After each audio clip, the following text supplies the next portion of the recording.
guys, welcome back. I know it's been a hot minute. So hopefully we can get back to routine, and I've got lots of great stuff coming up for you guys. We're going to change my format a little bit, but we're going to keep everything very informational, keeping our focus on healing, mind, body, and soul. So now that I'm back, I wanted to start off with talking about inconsistent energy, namely highs and lows, adrenal fatigue, gut health, the related stress, weight gain, and weight loss associated with those things.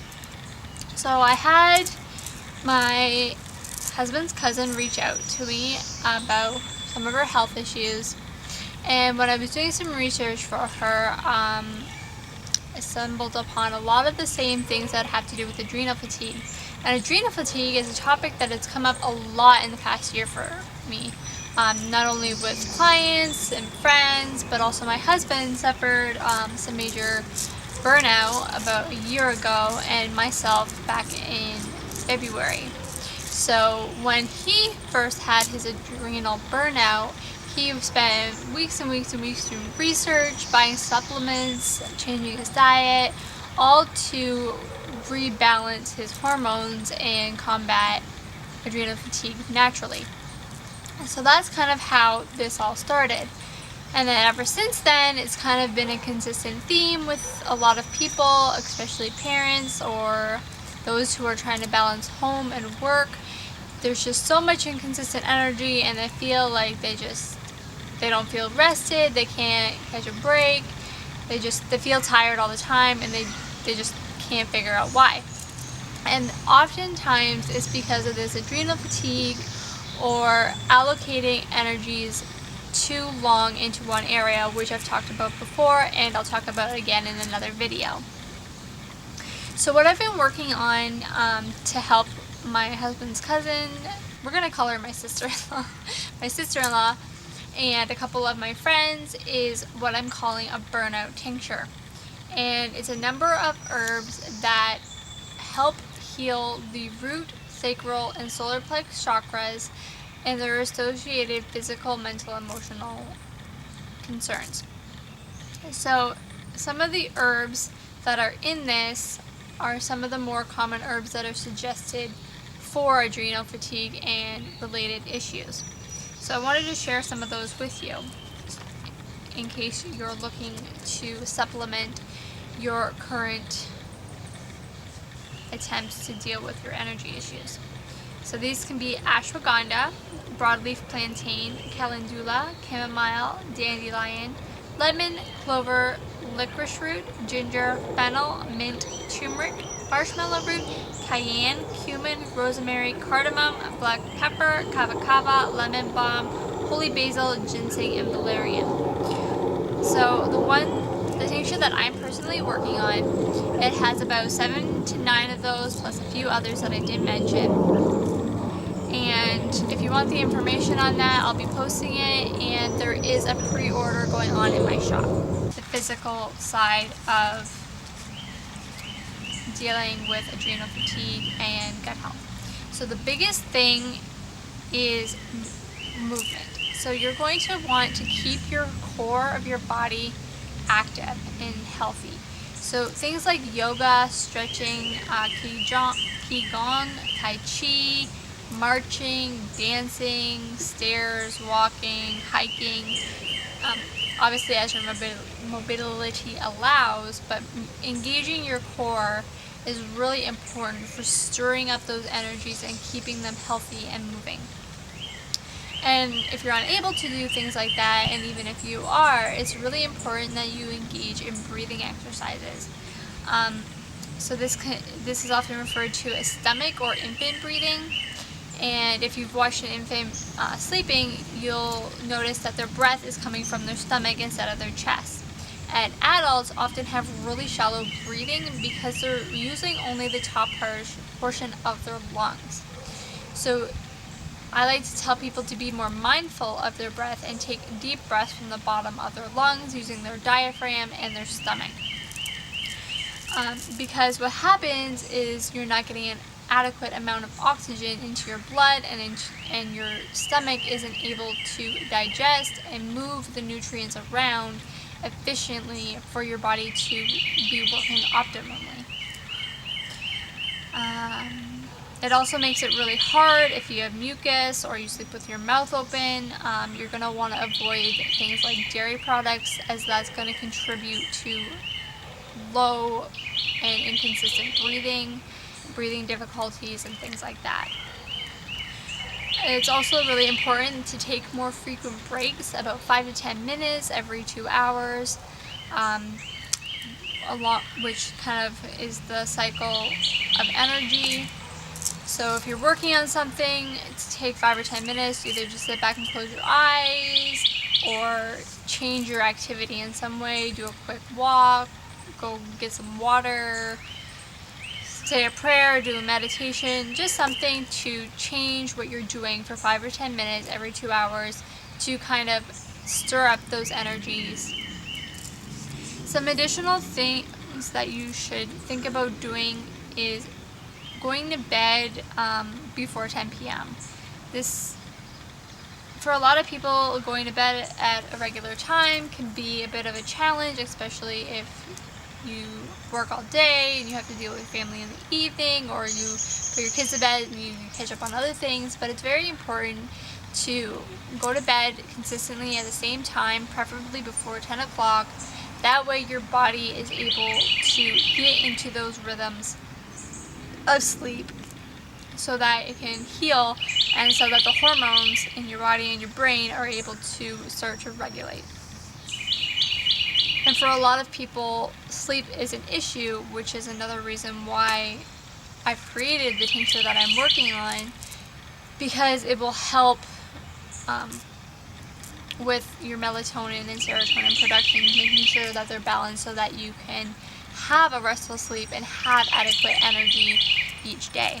It's also important to avoid eating anything after 8 p.m. That usually the golden rule is anything after sunset, do not eat. You can drink water, herbal teas, things like that. Avoid caffeine, alcohol, any kind of stimulant to your body. You're going to want to avoid at least 2 hours before bed. Some additional supplement suggestions for dealing with these issues are Trisone, 500 to 2,000 milligrams 3 times a day, 5-THP, 100 milligrams 2 times a day, CLA, 3,000 milligrams 1 time a day. This helps to block the fat-storing enzymes, but this is one that you're going to want to be cautious of if you have, if you're trying to lose weight, energy issues, and other things, because when you're losing weight, what actually happens is all of the things that you've eaten, your medications, all those kinds of things are stored in your fat cells. So when you start to lose weight, those things are being re-released back in your body, so your body has to process and detox those things, which is why a lot of people, when they first start working out, they start to feel really crappy, and they can't understand why, because you're working out or you're supposed to feel good, but what's happening is your body is actually going through a detox process, because all those things that were stored in your fat cells, and even things like bacteria and viruses, can get stored in those cells and be reactivated once you start losing that weight. So if you are trying to lose weight, be mindful of that, and I would suggest taking bentonite clay and charcoal to help bind those to yourself. And it's also important to adjust the type of water that you're intaking if you're detoxing. You're going to want a water that doesn't have anything in it, so that your body is able to pull everything and use that water to detox, instead of taking the vitamins and nutrients from the water to aid your body.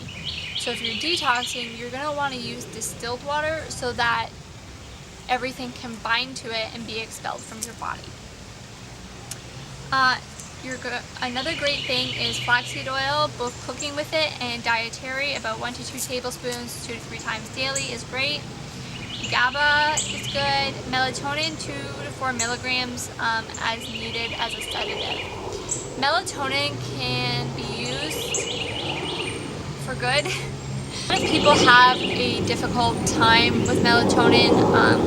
I don't suggest ever giving it to children, but as an adult you can use it to help rebalance your hormones. Personally, I use melatonin, not very often, maybe once or twice a month. I'll use it for sleep and to kind of reset my other hormones, because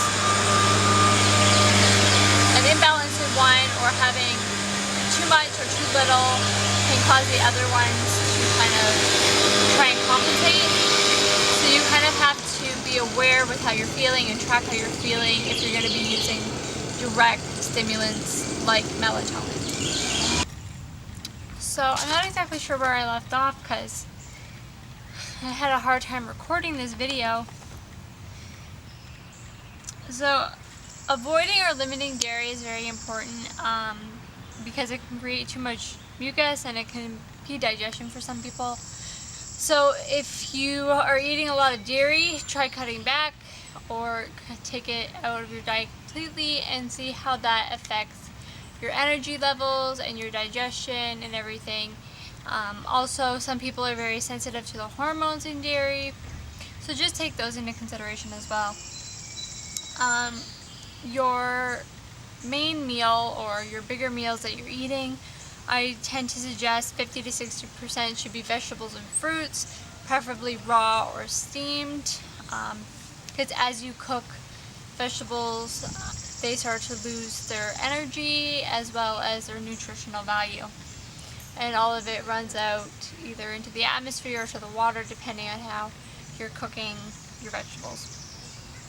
Your protein should be about 10% of your plate or your meal, your daily intake, which is about 4 to 6 ounces on average. 5 to 10% should be your fats, opt for healthy fats, and 5% should be about 5% should be your whole grains, and obviously adjust that where necessary if you have a hard time digesting animal protein or fats or whatever else. Just alter those portions accordingly to what your body is telling you it needs by your cravings or by how you feel after you've eaten a meal and that digestion process starts.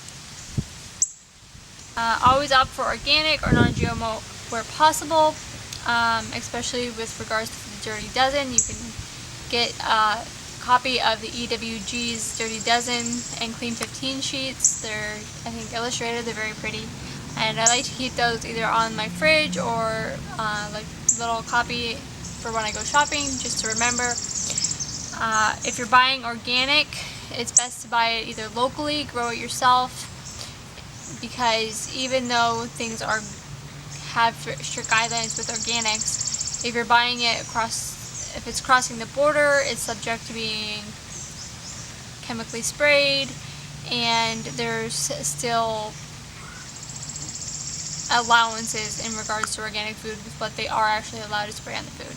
So make sure that you're still cleaning your fruits and vegetables before you're eating them, just to make sure that you're not taking in those extra toxins. And that about wraps up the physical aspect, because I'd like to break these up for you guys so that they're shorter and easier to follow. My next video will be on the mental, emotional, and spiritual side of healing your energy and related issues stemming from hormone imbalance and gut health and things like that.